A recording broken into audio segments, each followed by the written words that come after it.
যশোরে সরকারি অর্থ আত্মসাতের অভিযোগে কারাগারে পাঠানো হয়েছে অভয়নগরের কর সার্কেল ১১ এর সাবেক কর কমিশনার মেজবাউদ্দিন আহমেদকে। ২০১৬ সালে সোনালী ব্যাংকে অবৈধভাবে হিসাব খুলে ৩,০৫,০০০ টাকা সরকারি কোষাগারে না দিয়ে আত্মসাৎ করেন তিনি। দুর্নীতি দমন কমিশনের মামলায় মঙ্গলবার আদালতে আত্মসমর্পণ করলে জামিন নামঞ্জুর করে তাকে জেল হাজতে পাঠানোর নির্দেশ দেন বিচারক।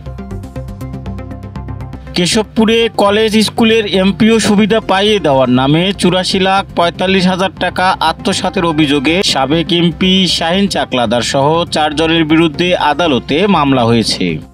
বাদী মশিয়া রহমান জানান, টাকা নেওয়ার পর কাজ না করে ভয়ভীতি দেখায় শাহিন চাকলাদার ও তার পিএস।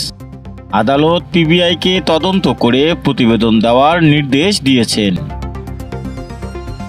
যশোরে নারী সমাবেশে বিএনপির ভাইস চেয়ারম্যান নার্গিস বেগম বলেছেন, দেশে আজ ফ্যাসিস্ট সরকারের দোসররা লুকিয়ে অরাজকতা সৃষ্টি করছে। তিনি দাবি করেন, দেশে নির্বাচিত সরকার নেই বলেই আইনশৃঙ্খলা পরিস্থিতির অবনতি হয়েছে। জনগণের ভোটের অধিকার ফিরিয়ে এনে গণতন্ত্র পুনঃপ্রতিষ্ঠার আহ্বান জানান তিনি। যশোর সরকারি এমএম কলেজের ৪২তম অধ্যক্ষ হিসাবে যোগ দিয়েছেন প্রফেসর ডক্টর মিজানুর রহমান। মঙ্গলবার কলেজ শিক্ষক পরিষদের আয়োজনে তাকে ফুলেল শুভেচ্ছায় বরণ করা হয়। তিনি এর আগে তিতুমির কলেজে উপাধ্যক্ষ হিসাবে দায়িত্ব পালন করেছেন। যশোরে ১৯ জুলাই থেকে শুরু হচ্ছে বৃক্ষ মেলা। জেলা প্রশাসন ও বন বিভাগের উদ্যোগে ঈদগাহ ময়দানে অনুষ্ঠিতব্য এই মেলায় সরকারি বেসরকারি নার্সারিগুলো অংশ নেবে। প্রতিদিন সকাল ৯টা থেকে রাত ৮টা পর্যন্ত চলবে মেলা। যশোরের মনিরামপুরে বাসের সঙ্গে মুখোমুখি সংঘর্ষে মোটরসাইকেল আরোহী আবু তাহের নিহত হয়েছেন। হেলমেট না পরে চালাতে গিয়ে চালতিডাঙ্গা এলাকায় দুর্ঘটনার শিকার হন তিনি। ফায়ার সার্ভিস উদ্ধার করে হাসপাতালে নিলে কর্তব্যরত চিকিৎসক তাকে মৃত ঘোষণা করেন।